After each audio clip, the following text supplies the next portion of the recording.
In target 4C, we're asked to find the slope using either a graph or some ordered pairs. And so the key equation here is m equals y2 minus y1, all of that over x2 minus x1. And so if you were to do like number 1, you would put this 7 as x1, the negative 3 as your y1, this positive 3 as your x2, and the negative 1 as your y2. And so I'm going to do number 4 here because it's in a little bit different notation than we normally see. And so this is function notation, if you recall. And so this is our x value, and this is our y. It's more familiar in that, so I'll just translate it into some ordered pairs. So if our x is 3 and our y is 4, that's how our ordered pair would look. For this one, our x would be 1 and our y would be negative 2. And so I'll label them x1, y1, x2, y2. And you should always do this because it makes it a lot easier when we're plugging it into this equation up here.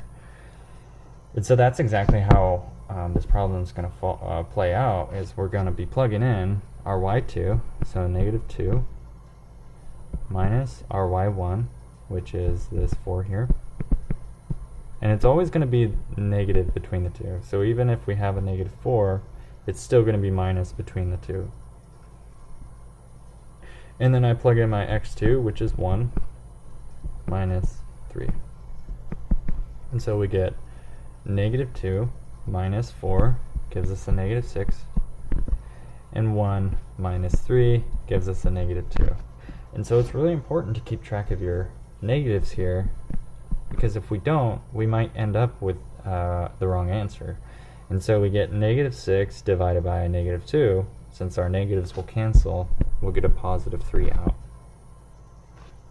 So for number 4, we get 3 for our slope. I should probably put m equals 3 there. And if you're asked to figure out the slope of a line given a graph, like number 5 here, you want to count from basically anywhere where the line goes directly through a point. So that would be a good one. This one, however, right here, would not be, because it doesn't directly go, it's like halfway through, so we don't even want to acknowledge that one. But this right here would be another good one, and then you can always use the dots. And so what you want to do is you want to start from a point that works, so like this one here, and go to another point that works. So I'll get rid of this little black dot. And then I want to count rise over run. And so one thing to remember is if you go down, that's negative, and if you go up, that's positive. So if I was to go up here to like 5, that would be a positive 2. And then when we run, if we go left, that's negative. And if we go right, that's positive. So I'll start from this point here, and I'll go down 1. So since I went down, that's a negative 1. And then I'll go to the right 2. So over 2, and since it's right, it's positive. But now when I consider the overall slope, negative 1 over 2, that is a negative 1/2. So my slope is down 1 over 2, but it's overall negative.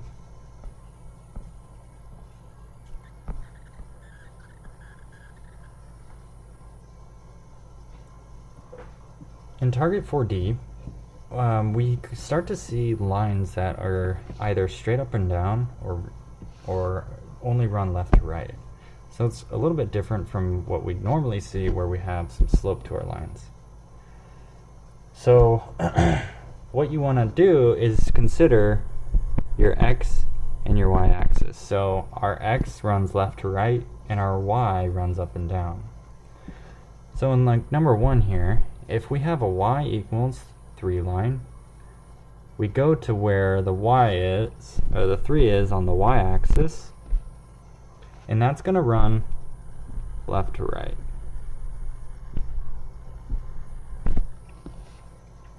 It seems kind of weird, like it should be running the other way, or maybe it should be on this axis, but whatever your variable is here, that's the axis that you want to start on. So since it's y, I went to the y-axis, and then I went to the 3. And then I did something that was left to right. And in this problem, we're asked to identify whether it's horizontal or vertical. So if you don't remember, a horizon, kind of like a little sunset, is basically left to right. It's flat. So we have that here exactly in number 1. So this one would be horizontal.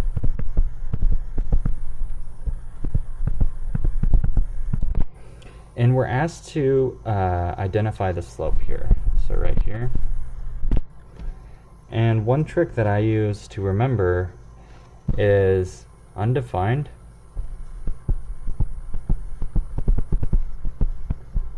The graph you can make a U out of. So if I have a line that goes up and down like this, you can kind of see how I could form a U. Where if I have a 0 slope line that runs left to right, we can make a Z out of it. And so this slope would be considered a 0 slope.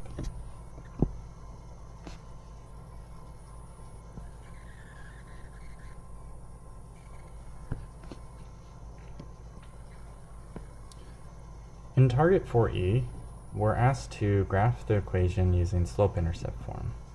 And we also have to identify our slope and our y-intercept. So slope-intercept form is the most familiar form to us, so y equals mx plus b, with our b being our intercept, our y-intercept, and our m is our slope. And so if we look at number 1 here, this would be our m, and the 5 would be our b. And so we just have to fill it in, and down here we get a -2. You drop the x, you don't ever include the x in the slope. And for our y-intercept, we have a +5. Now, when we go to graph it, the easiest way to do it is just go to 5 on your y-axis. So this is the y-axis, up and down. So I'll put a dot there. And then my slope, it's -2, but if I think about it as over 1, and if you remember rise over run, in the previous video we went, if we go, we have a -2 here, we're going to go down 2, so down 2, and to the right 1. So there's our next point. Then I'll go down 2, to the right 1, and that would be our next point.